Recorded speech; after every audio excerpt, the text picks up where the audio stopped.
Hello class 11th। कल एक बच्चे ने एक क्वेश्चन पूछा था। मैं थोड़ा सा sp2 संकरण के बारे में फिर से पीछे आ रहा हूँ। तो एक बच्चे ने पूछा था कि sp2 संकरण जो है उसका कोई एक एग्जाम्पल और बता दो। तो मैं आपको एक एग्जाम्पल बता रहा हूँ जिसमें sp2 संकरण होता है, ठीक है ना। तो sp2 संकरण के मैं एक एग्जाम्पल तो आपको बता चुका हूँ। आज मैं कुछ दूसरा एग्जाम्पल बता रहा हूँ जो कि है एथीन अणु, ठीक है ना। sp2 संकरण आपको बता चुका हूं मैं। आज मैं इसी को एथीन अणु के संदर्भ में sp2 संकरण को थोड़ा सा एक्सप्लेन करने की कोशिश करता हूं, ठीक है ना। तो एथीन अणु का जो सूत्र होता है वो होता है CH2 डबल बॉन्ड CH2। अब पहले ही आपको पता होना चाहिए कि इसका सूत्र क्या होता है। तो जो एथीन है, क्योंकि ये एक एल्कीन है, आपने कक्षा 10 में नामकरण पढ़ा है, मैंने आपको एल्कीन का नामकरण पढ़ाया था। तो मैंने कहा था कि जिन यौगिकों में डबल बॉन्ड होता है उनको हम एल्कीन कहते हैं, ठीक है ना। तो ये एक एल्कीन अणु है, 2 कार्बन वाली एल्कीन है जिसको हम एथीन नाम देते हैं, ठीक है ना। अब इसमें 2 कार्बन परमाणु हैं। इस कार्बन परमाणु की संकरण अवस्था भी sp2 होती है, इस कार्बन परमाणु की संकरण अवस्था भी sp2 होती है। और एक चीज ध्यान देना, जहां कार्बन कार्बन के बीच में सिंगल बॉन्ड आपको दिखेगा वहां कार्बन की संकरण अवस्था sp3 होगी, ठीक है ना। जहां कार्बन और कार्बन के बीच में आपको डबल बॉन्ड दिखेगा वहां संकरण अवस्था sp2 होगी। और जहां कार्बन और कार्बन के बीच में ट्रिपल बॉन्ड होगा वहां पर संकरण अवस्था sp होगी। ये ऑर्गेनिक केमिस्ट्री के रेस्पेक्ट में आपको बता रहा हूं मैं, ठीक है ना। क्योंकि अभी हम इनऑर्गेनिक केमिस्ट्री पढ़ रहे हैं, तो मैंने जो पिछला एग्जाम्पल दिया था वो इनऑर्गेनिक का था। आज मैं आपको ऑर्गेनिक का एक एग्जाम्पल दे रहा हूं जो है CH2 double bond CH2 ethene. अब इसमें 2 एथीन अणु में 2 कार्बन परमाणु है और दोनों की संकरण अवस्था sp2 है, ठीक है ना। तो अब बड़े ध्यान से देखना, मैं 2 कार्बन परमाणु को अलग अलग लिख रहा हूं, ठीक है ना। मैं इस कॉपी के 2 हिस्से आपको करके कर रहा हूं। यहां मैं लिख रहा हूं प्रथम कार्बन परमाणु, ये प्रथम कार्बन परमाणु है और ये द्वितीय कार्बन परमाणु है। अब ये ध्यान देना कि पहले कार्बन से कितने हाइड्रोजन जुड़े हुए हैं, 2, ठीक है ना। 2 ही हाइड्रोजन जुड़े हैं और दूसरे कार्बन से भी 2 ही हाइड्रोजन जुड़े हुए हैं। तो होता क्या है, अब हम कार्बन का आद्य अवस्था में विन्यास देखेंगे। आद्य अवस्था में तो विन्यास क्या होगा, देखिए कार्बन का परमाणु क्रमांक 6 होता है, तो 1s2 2s2 2p2। अब 2p2 का मतलब क्या है, 2px1 2py1 2pz0, ये तो होता है आद्य अवस्था में। अगर हम, क्योंकि अब एक काम करना, 1s कक्षक को छोड़ दो, आप केवल 2s कक्षक को देखो, क्योंकि हम संयोजी कोष को देखते हैं। तो 2s में 2 इलेक्ट्रॉन है और 2p में आपके केवल 2 इलेक्ट्रॉन है, वो भी अलग अलग कक्षकों में, है ना। यह आद्य अवस्था है। अब आद्य अवस्था में 2 अयुग्मित इलेक्ट्रॉन है तो 2 ही बंध बन सकते हैं, जबकि यहां प्रत्येक कार्बन ने, अगर आप देखेंगे तो कार्बन ने कितने बंध बनाए हैं, आप देखिएगा 1 2, ये 2 तो हाइड्रोजन के साथ बनाए और 2 बंध यहां भी बनाए हैं। तो आपके एक कार्बन ने 4 बंध बनाए हैं, अगर आप काउंट करोगे तो 4 बंध हैं। कितने बॉन्ड बनाए हैं, 4, जिसमें से एक डबल बॉन्ड है जिसको हम कहते हैं कौन सा बंध, पाई बंध। जब भी डबल बॉन्ड होगा, फिर एक चीज और बता रहा हूं, सिंगल बॉन्ड, डबल बॉन्ड और 3 बॉन्ड जब होंगे ट्रिपल बॉन्ड। तो सिंगल बॉन्ड होगा तो केवल सिग्मा बॉन्ड होगा, डबल बॉन्ड में 1 सिग्मा 1 पाई, ट्रिपल बॉन्ड में 1 सिग्मा 2 पाई। ये हमेशा याद रखना कि जब ट्रिपल बॉन्ड होगा तो 1 सिग्मा होगा 2 पाई होंगे, डबल बॉन्ड होगा 1 सिग्मा 1 पाई होगा। तो यहां पर आपके अब इसमें 1 sigma bond, 2 sigma bond, 3 sigma bond, समझ रहे हैं, 1 सिग्मा 2 सिग्मा 3। इस कार्बन ने भी 1 सिग्मा बॉन्ड, दूसरा सिग्मा बॉन्ड, तीसरा, यानी प्रत्येक कार्बन ने कितने बंध बनाए हैं, सिग्मा बॉन्ड। केवल हम संकरण में केवल सिग्मा बंध की बात करते हैं। तो इसने प्रत्येक कार्बन ने कितने सिग्मा बंध बनाए हैं, 1 2 3। इसने भी 3 बनाए हैं, इसने भी 1 2 3। तो प्रत्येक कार्बन ने 3 सिग्मा बंध बनाए हैं। और यहां पर कितने सिग्मा बंध बना सकता है प्रत्येक कार्बन, 2। तो कार्बन जब थोड़ी सी ऊर्जा ग्रहण करता है तो वो उत्तेजित अवस्था में आता है, और जब उत्तेजित अवस्था में आता है तो इसका एक s का इलेक्ट्रॉन 2pz में जंप कर जाता है। तो अब 2s में कितने रह गए, 1, 2px में 1, 2py में भी 1 और 2pz में भी 1। अब लेकिन ये देखना, हमको सिग्मा बंध कितना, प्रत्येक कार्बन कितना सिग्मा बंध बना रहा है, 1 2 3, सॉरी 1 2 3, कितने सिग्मा बंध बनाए हैं, 3। तो ये 3 कक्षक परस्पर अतिव्यापित होते हैं। 4 नहीं होंगे। अब आपके मन में आ रहा होगा कि 4 हैं, लेकिन 4 इसलिए नहीं है क्योंकि 4 सिग्मा बॉन्ड नहीं है। 1 2 3, प्रत्येक कार्बन ने कितने सिग्मा बंध बनाए हैं? 3। तो केवल 3 कक्षक परस्पर अतिव्यापित होकर अपनी ऊर्जाओं का पुनर्वितरण करेंगे, और जब पुनर्वितरण करेंगे तो नए कक्षक बनेंगे जिनको हम संकरित अवस्था के कक्षक कहते हैं। तो 3 नए कक्षक बने आपके, जिनमें प्रत्येक में एक एक इलेक्ट्रॉन है, और एक कक्षक जो है 2pz जिसमें एक इलेक्ट्रॉन है वो असंकरित रह गया। इसको हमने sp2 कहा, इसको भी sp2 कहा, और इसको भी sp2 कहा। और ध्यान देना sp2 संकरण में जो ज्यामिति होगी वो कैसी होगी? वो ज्यामिति होगी त्रिकोणीय। ठीक है ना। sp2 संकरण जहां पर भी होगा वहां पर ज्यामिति आपकी त्रिकोणीय आएगी। इस प्रकार की ज्यामिति बनेगी। देखिए मैं बना के दिखा रहा हूं। एक sp2 कक्षक, 2 sp2 कक्षक और 3 sp2 कक्षक हो गए ना। ये 3 के 3 sp2 कक्षक हैं जिनमें प्रत्येक में एक एक इलेक्ट्रॉन है। ये वाले एक कक्षक 2pz बच गया है जो असंकरित है, उसको मैं इस केस से दिखाने की कोशिश कर रहा हूं, अगर ये लिखती है तो। ठीक है ना। मैं ब्लैक पेन से दिखाता हूं। ये जो मैं एक कक्षक अब बना रहा हूं ये असंकरित कक्षक है। ये वाला इसने संकरण में भाग नहीं लिया है। ये वाला जिसको मैं थोड़ा सा ऐसे इसमें लाइनिंग कर देता हूं, ये कक्षक असंकरित कक्षक है, और ये तीनों कक्षक sp2 संकरित कक्षक है। ठीक है ना। अब ऐसे ही यहां भी होगा। देखिए पहले में जो कार्बन है उसकी आद्य अवस्था देखते हैं। दूसरा कार्बन भी सेम होगा। आद्य अवस्था में 2s में कितने इलेक्ट्रॉन हैं? 2। 2px में 1, 2py में 1, 1 2। 2pz अभी खाली है। ये 2s है, ये 2p है। ठीक है ना। उत्तेजित अवस्था बिल्कुल सेम वही कंडीशन होगी।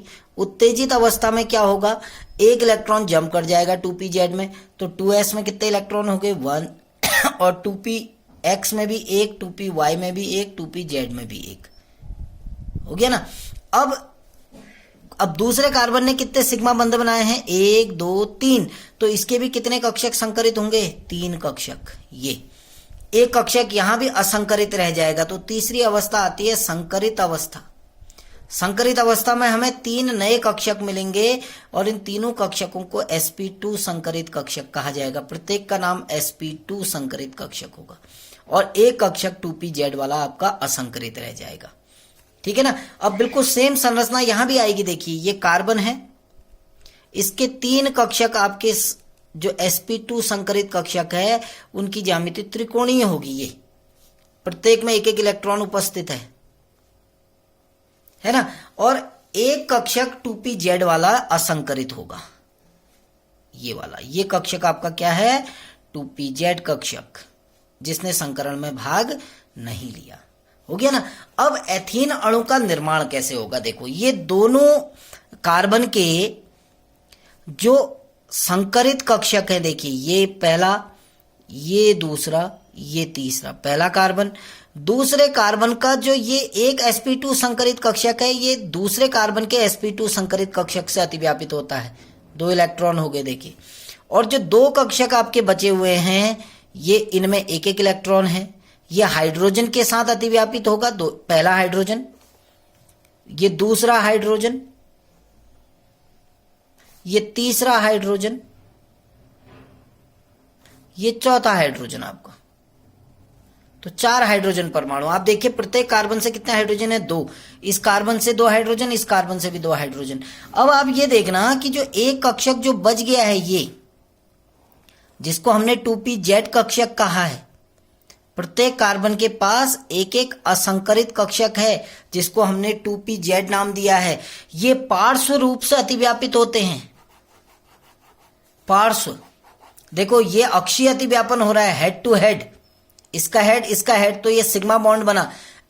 पहले भी बता चुका हूं, ये p कक्षक sp2 के बीच में जब भी संकरण होगा ये वाला, तो ये कहलाएगा सिग्मा बॉन्ड। यहां हाइड्रोजन का s कक्षक और ये sp2 कक्षक अतिव्यापित होते हैं। ये सिग्मा बॉन्ड बना, ये सिग्मा बॉन्ड बना। एक सिग्मा बॉन्ड यहां बनेगा, एक सिग्मा बॉन्ड यहां बनेगा। एक कक्षक जो बच जाता है ये पार्श्वीय रूप से अतिव्यापन करता है, साइड वाइज ओवरलैप करता है इसकी भुजाएं, और ये बनाते हैं पाई बॉन्ड। तो इस प्रकार आपके सिग्मा बॉन्ड और आपके कितने सिग्मा बॉन्ड है, 1 2 3 4 5 सिग्मा बॉन्ड और एक पाई बॉन्ड बनता है। इसीलिए एथीन की संरचना को हम ऐसे दिखाते हैं। देखो पहला हाइड्रोजन इधर है तो पहला हाइड्रोजन यहां बना दिया, दूसरा हाइड्रोजन इधर है, दूसरा हाइड्रोजन इधर। कार्बन और कार्बन एक सिग्मा बॉन्ड द्वारा आपस में जुड़े हैं, एक पाई बॉन्ड द्वारा आपस में जुड़े हैं, और एक हाइड्रोजन यहां है, एक हाइड्रोजन इधर है। तो इस प्रकार एथीन अणु का निर्माण होता है। ठीक है ना, ये क्लियर हो गया होगा sp2 संकरण। अब जो कुछ sp2 संकरण या जो संकरण को ज्ञात करने की जो कुछ विधियां थी, उसमें कुछ और एग्जाम्पल आपको मैं बता रहा हूं। कुछ एग्जाम्पल बता चुका हूं और कुछ एग्जाम्पल आज और ज्ञात कर रहा हूं कि संकरण हम कैसे ज्ञात करेंगे। मैंने आपको सूत्र बताया था परसों, H बराबर 1/2 valence electron plus monovalent atom minus जो पॉजिटिव आयन है कैटायन पर आवेश धन एनायन पर आवेश। ये परसों मैं सूत्र आपको लिखा चुका हूं। अब कुछ एग्जाम्पल देखते हैं। देखिए जैसे CO3 2 नेगेटिव। अब ये कार्बोनेट आयन है। अगर आपसे कहा जाए कि कार्बोनेट आयन में कार्बन की संकरण अवस्था क्या है, ठीक है ना, कार्बोनेट आयन में कार्बन की संकरण अवस्था क्या है, तो आप कैसे बताएंगे। देखिए इसी फॉर्मूले से आप करेंगे। आपको पता है कार्बन का परमाणु क्रमांक 6 होता है, तो 2 और 4 इसके संयोजी वैलेंस इलेक्ट्रॉन कितने हो गए, 4। अब फॉर्मूले में रखते हैं। देखो H बराबर 1/2 वैलेंस इलेक्ट्रॉन कितने हैं, 4 धन एक संयोजी परमाणु। अब इससे कार्बन से क्या जुड़े हैं, ऑक्सीजन जुड़े हैं। ऑक्सीजन की संयोजकता 2 होती है, तो एक संयोजी परमाणु 0 हो गए। कोई एक संयोजी परमाणु नहीं है। कार्बन से 3 ऑक्सीजन जुड़ी हैं, 3 के 3 क्या हैं, द्विसंयोजी हैं, तो एक संयोजी परमाणु 0 हो गए। ठीक है ना, माइनस अब पॉजिटिव आयन है नहीं, पॉजिटिव आयन ऋणायन है, तो पॉजिटिव आवेश कुछ नहीं होगा, पॉजिटिव आवेश 0 धन ऋणावेश कितना है। अब नेगेटिव चार्ज कितना है आपका, नेगेटिव चार्ज 2 इकाई है। कितने यूनिट है, 2, तो +2। अब इसको सॉल्व करते हैं। देखिए 1/2 अंदर 4 + 2 यानी ये आ गया 6, 2 4 2 2 3 6। कितने कक्षक भाग ले रहे हैं, 3 कक्षक।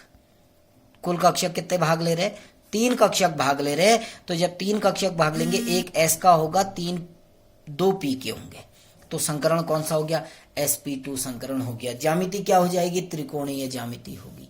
ठीक है ना, तो ये संकरण निकालने का तरीका। दूसरा बताता हूं, जैसे NH4 पॉजिटिव है, ये प्रैक्टिस आप घर में करते रहना क्योंकि एग्जाम में पूछा जाएगा। अब अमोनियम आयन कहा जाता है इसको नाम दिया जाता है अमोनियम आयन। Ammonium ion. अब अमोनियम आयन में नाइट्रोजन की संकरण अवस्था यदि पूछी जाए, तो आपको सबसे पहले नाइट्रोजन का परमाणु क्रमांक 7 होता है, तो 2 और 5 यानी कितने इकाई, कितना वैलेंस इलेक्ट्रॉन कितने हैं, संयोजी इलेक्ट्रॉन 5 हैं। तो फॉर्मूला लगाओ, H बराबर 1/2 संयोजी इलेक्ट्रॉन 5 हो गए धन। अब हाइड्रोजन की संयोजकता 1 होती है, +1 चार्ज होता है, तो कितना हाइड्रोजन है, 4 माइनस अगर अब कौन सा आवेश है, पॉजिटिव चार्ज है, कितने इकाई है, 1, तो -1 + 0 क्यों किया, क्योंकि ऋणावेश है ही नहीं, और पॉजिटिव चार्ज कितना था, 1 इकाई, तो 1 रख दिया। तो H बराबर 1/2। अब इसको आप सॉल्व करोगे तो 8 आ जाएगा। ठीक है, आ जाएगा ना 8। तो कितने आ गए टोटल, 4। कितने कक्षक आ रहे हैं आपके, 4 कक्षक आ रहे हैं। तो 4 कक्षक जब आएंगे तो एक S का होगा, 3 P के होंगे, तो sp3 संकरण होगा। ज्यामिति क्या होगी, चतुष्फलकीय ज्यामिति होगी। आई होप ये समझ में आ रहा होगा। ठीक है ना, अब नेक्स्ट टॉपिक में जब हम बात करेंगे तो हम पढ़ेंगे कि जो आणविक कक्षक सिद्धांत है, मॉलिक्यूलर ऑर्बिटल थ्योरी, MOT कहा जाता है, जिसको हम कहते हैं आणविक कक्षक सिद्धांत। ठीक है ना, तो नेक्स्ट वीडियो में हम आणविक कक्षक सिद्धांत के बारे में पढ़ेंगे। Thank you.